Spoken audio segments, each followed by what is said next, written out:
Always choose truth. We ask the question, what is needed in the world?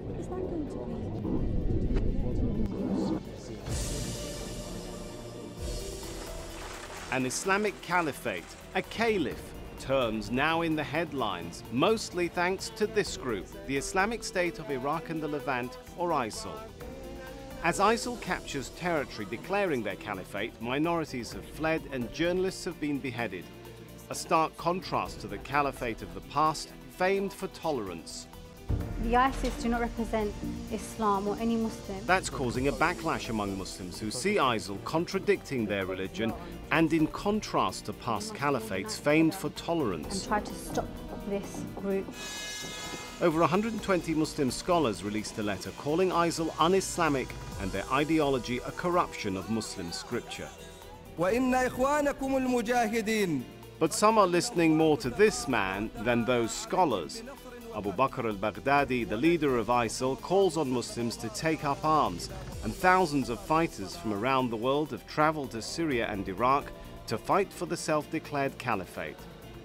Tariq Ramadan, a prominent Islamic scholar, concedes those who speak for the mainstream understanding of Islam face a challenge for the hearts and minds of Muslims.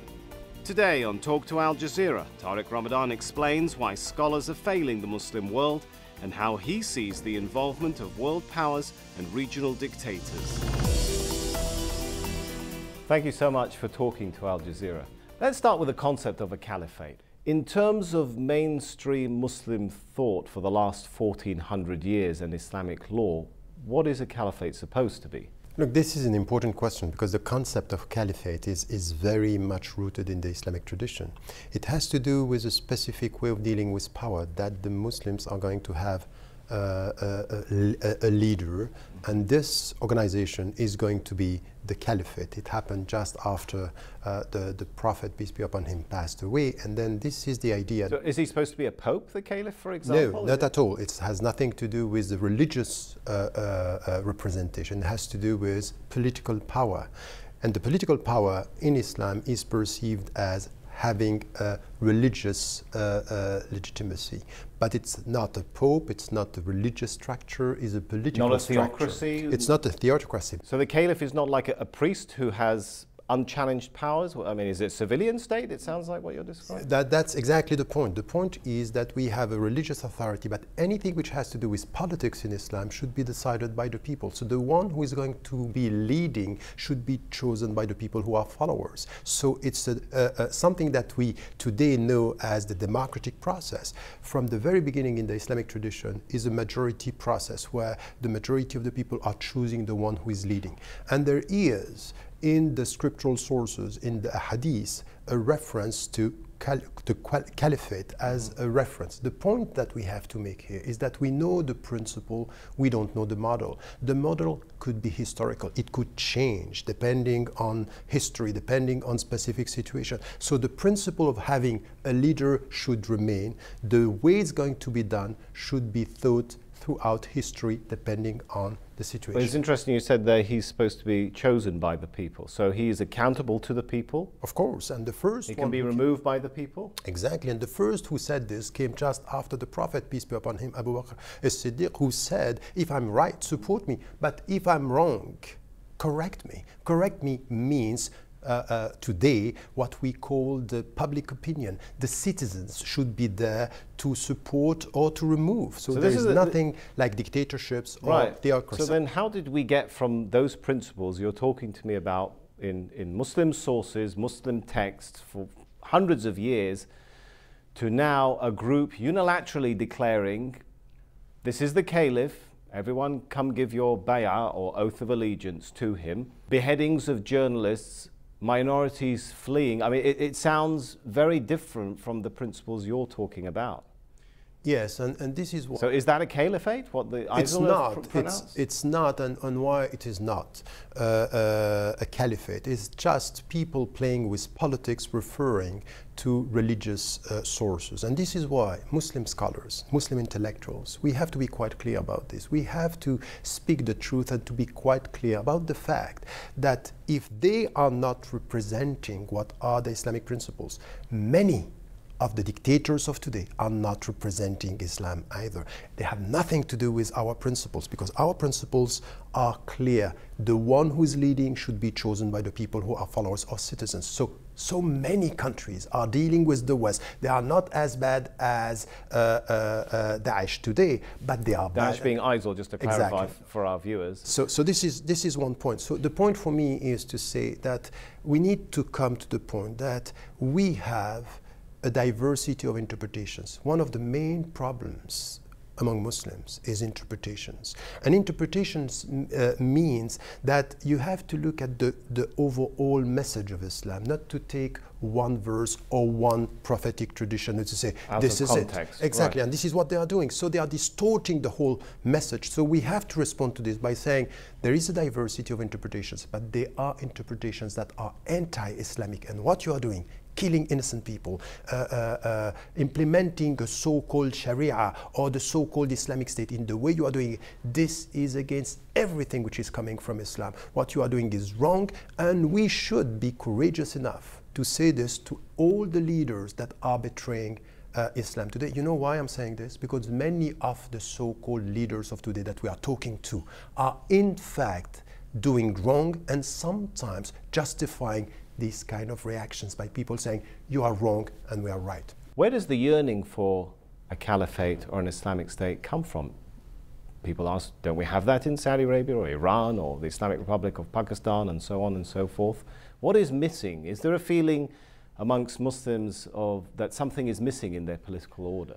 Something is missing, and you need to understand that among the people and even among powers, Islam now is a brand. It's just a slogan. They say you will get legitimacy if you can qualify what you are doing as Islamic. An Islamic State, Islamic music, Islamic. And then right. the people are completely driven by emotions and not by critical thinking. So this is the way you get your legitimacy or right, justification. But one assumes that people eventually see through that and they see that something is missing. What is it in the Muslim psyche that is driving people to think there is something wrong or missing in the political order? Because it's clearly wrong. When you don't have freedom, when you don't have, where everything is driven by corruption or corrupt regimes, of course there is something which is missing. When in your daily life you don't feel that you are respected as a human being, that the basic rights that you should get are not respected, there is something wrong. There is no way in Islam to have anything which is close to Islam if we don't have an open civil society. Meaning what? Meaning that I should express myself, I can be heard, I can say what I have to say, and this freedom of expression is rooted in the Islamic tradition. And when you are asking what is missing, all this is missing. Is there also a feeling of perhaps cultural invasion? Is that part of the equation? That, yes. That people are feeling their values are being undermined by globalism or westernization or modernism? And it's true. But at the same time, we have to be very cautious with this victim mentality that we are nurturing by saying this. It's true. Colonial power, the West, the power of the West. We had political colonization. We had, and we still have, economic colonization, and we still have cultural colonization. Is that true? But to keep on repeating this as if everything is coming from outside, that we have to blame the West for our own failures.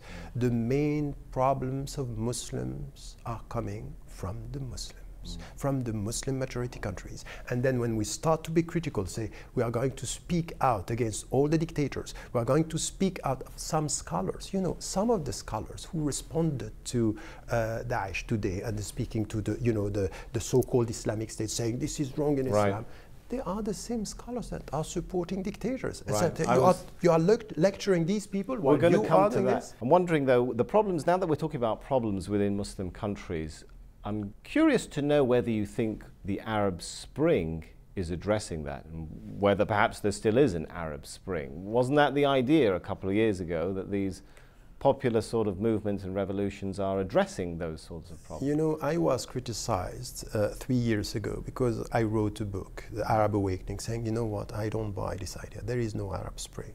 There isn't. I never. So you wouldn't say it's failed. You'd say it didn't ever exist. What about the revolutions? I think that we were misled, and we had a very superficial understanding of what was happening. Do you really think that what happened in Egypt is a revolution? In 2011, the personal advisor to Sarkozy told me, you know what? It's an internal military coup. Are you referring to the downfall of Mubarak, or are you referring to the downfall of Morsi? What happened afterward? I think that that this was something that was happening within. I never bought the idea of revolution. Now, if you come to this and you try to understand what is happening now, look at what is happening when in 2003, George W. Bush spoke about, you know, we want to democratize the Middle East. What is happening now is exactly the Iraqi model, to destabilize the political regime, to weaken the society, and then to control everything which has to do with the economic interest. Who's doing this? So the Americans today are doing this, and the European countries. Add to this something that we need to know. The key to understand what is happening in the Middle East has nothing to do with democracy and politics. It has to do with economy. And the two countries that were now taking over the Middle East were China and India. They were new actors within. And when you come with destabilizing the region and coming back to security, you are removing China and India from the picture. Who is taking over? America. But surely these are the United States of America. These popular movements started from Muslim societies. There were Muslims on the streets, right? Arabs, like Muslims, right? Arabs, yes. I mean, that's fine. As you say, we can't blame everything on the West, can we? No, not to blame. I'm not blaming. Right. I think that they were very smart and we were very naive. This is what I'm saying. Right. And so, who do I blame? Again, ourselves. Right. To be so naive to think that this was going to happen and this is going to be freedom. Look at what is the picture now. Which type of democracy you have in Syria? Which type of democracy you have in Egypt? The only country which is trying to find its way is Tunisia. And still today you can see that behind the scene, the French government is playing a very important role in Tunisia. Right. So don't speak about democratization in a naive way, because once again it comes to us. And what the West is doing, it's a very, very smart game to take over and to come back. Now look at the situation in economic terms. The situation is much more under control today than it was before the revolutions. Let's talk about changes then in the Muslim world. It's clear that the rise of such groups as ISIL must have found a vacuum with some level of support from traditional structure in Sunni society, right? I mean, their rapid march into Iraq, is that a sign that Sunnis have signed on to the very brutal ideology of ISIS or ISIL, or is it a sign that they're simply tolerating them, they may not agree with them, to play them off against others? It could be both. I think that first we need to understand that upstream from what is happening now on the ground, there is the Salafi trend. And the Salafi trend is supported by many Gulf states, and the Gulf states are supported by the European countries. And once again, this is very, very strange to see the people who are supporting the Salafi now coming from the other side, supporting the Americans to kill the people that in a way they were nurturing with their upstream ideology, the overall ideology. It's just unbelievable to think that there is, apparently there is a contradiction in terms. If we are more cynical, it might be that all the Muslim Democrats are much more dangerous for the West than the Salafi and the extremists, these people. And this is my point here. I am condemning all what they are doing, saying that this is not Islamic, but I am not going to support the West in the way to respond to this, because in my view, what they are doing was in fact to let them do. Are the scholars failing to be the spokespeople for the Muslim world, the Sunni world, leaving the vacuum to be filled by groups like ISIL? Look, that's a very important question, because we are expecting from the scholars to come with a religious discourse. And it's true that they have to say something, and I'm expecting from scholars to say something about the religious inconsistency and betrayal But that's not their job then to keep quiet and say, okay, I have done my religious duty by saying it's not Islamic. Because at the end of the day, it has nothing to do with Islam. It has nothing to do with Islam. What is happening now with the American bombing Iraq and Syria has nothing to do with religion. We speak about religion and we say it has nothing to do with Islam. Now let us come to the true reasons of what is happening. And this has to do with politics. And politics, the scholars are not going to speak because the great majority of them are quite in front of dictators. While the best jihad, remember this, the best jihad is a word of truth in front of the dictator, a dictator, which is not what they are doing. But if a group is using religion to justify its tactics, it's saying we're beheading journalists, we're driving out minorities from their hometowns in the name of religion, surely it then becomes the obligation of scholars, of thinkers like yourself, to clarify that and say, actually, you're committing an evil, not a religious duty or any kind of holy mission, right? Correct. And this is what we have been doing. I have been saying this everywhere, that this is not Islam. But I don't want to stop with this because there are games played from behind the scene, pushing the people. When I was, I was involved and I spoke with the former president of Mali. When he came to me and said, I don't understand the policy of the French in northern Mali, telling me, as I heard from soldiers on the ground, it's as if we are letting them do this to justify the French presence afterward. It could be that the Americans, in the way they are dealing with the region, can justify their presence in the region by this presence. It could be that we are letting people come and work in some places. And don't you think it's quite strange that everywhere the extremists are, they are resources interests or oil or gas or geostrategic interests everywhere? Who at the beginning supported bin Laden?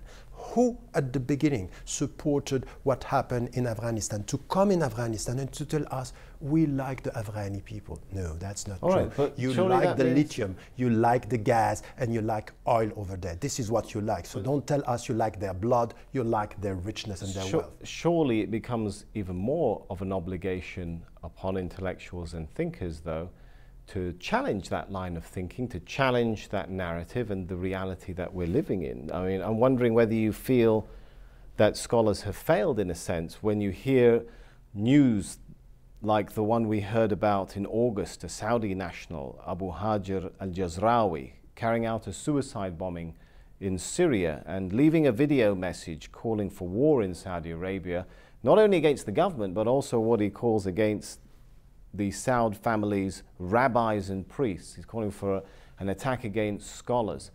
Why is it that ISIL have managed to capture the thinking of this young man rather than people like you who are speaking more for the long-standing tradition of Muslim law and culture and religion? I think that there is something that you are pointing out, which is true.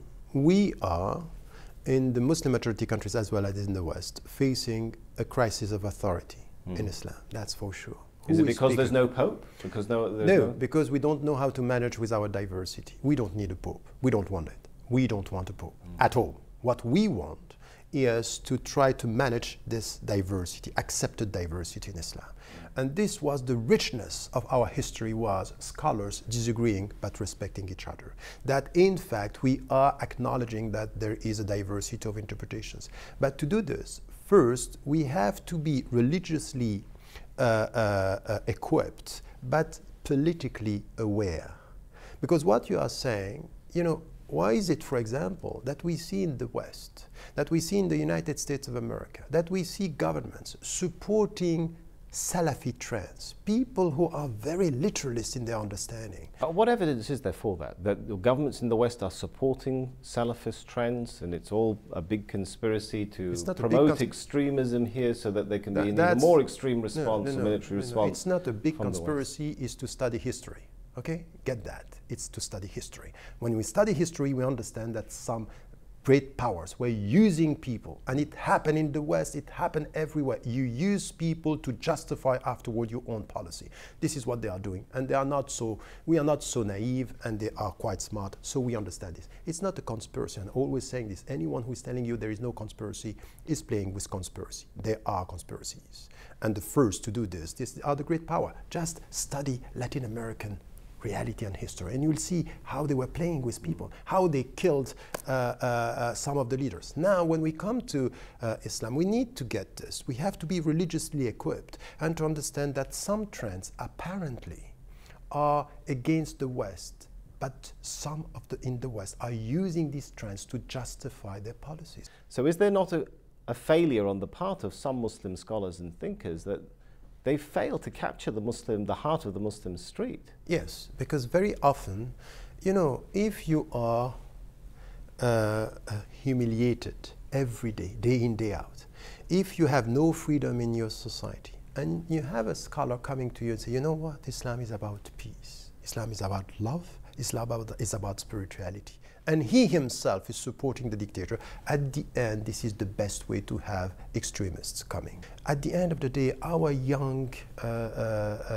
Muslim sisters and brothers, and what do they want? What do they hope? They hope for more, and when they were in the streets, they were sincere about this. They wanted freedom and they wanted dignity. Let us have a discourse that is consistent with this and also critical. I'm sorry. It's not because I'm criticizing what Muslims are doing that I'm going to support the West. So the Muslim leadership in the West is failing because it's as if we want to be accepted. We want to be loved by Barack Obama.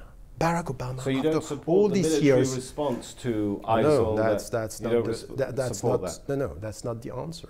That's not the answer. The and when only Barack Obama way calls for Muslims to come out and join this alliance and raise their voice. If only he would be the first to speak out and to be consistent with his own words. He's not. He's asking the Muslims to be consistent, and for the last 6 years, he himself was never consistent. He is the president of words, not the president of actions. What's the way forward? Where will the Muslim world be in 10 years? And who can correct this? Who has to sit down and put the pieces back together in the Muslim world? Let us start with the beginning. The first that we have to blame is ourselves. So now, and this is why I'm saying as individuals you're talking about? Or as individuals, as a community, and as Muslims, and as people of coming from a spiritual community. By the way, Ummah is a spiritual community. It's a community of brotherhood and sisterhood. We have to come together.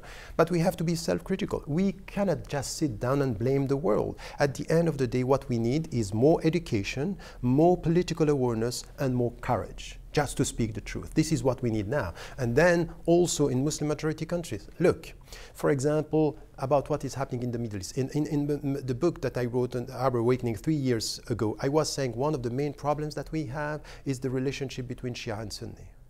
And then, of course, the West, the Americans in Iraq, they were playing with this, and they are playing. They are using your own weaknesses as much as, Ben Abi was saying once. He was saying, we have been colonized because we were colonizable. We have been divided because we were dividable. And this is exactly what is happening. Who is going to change this? We have to come together and to say, look, this is enough, it's enough. We have to come to agreements about our religious differences and our political understanding. And this is why, for example, we need to come together, we need to educate people, we need to be courageous, and we need to ask all the Western Muslims for more consistency to their own government. Do you believe you can still capture the Muslim street and become the spokesperson again? Because with one brutal beheading of a journalist, they grab 100 more headlines than your statements, right? That's fine, you are right. But at the end of the day, history is not headlines. History is the long and very strong historical movement that we have. And this is what we have to do. It's just to be, misled by, I'm sorry to tell you this, you are a journalist, you work in this, you are a man of the instant. I'm trying to work with history, and I'm not going to work for the next election. I'm working for the next generation, and we have to start with this. It means education, it means courage, it means to be equipped. And what is happening in the West with Western Muslims, and what is happening in many Asian countries and even in the Middle East, is contrary to the appearance that we are facing now, quite promising, because the youth are now getting it right and trying to understand that they are not going to be misled by wrong political statements and very, very superficial religious discourse. We need to be critical with our minds and deep with our faith. Tariq Ramadan, thank you so much for talking to Al Jazeera. Thank you.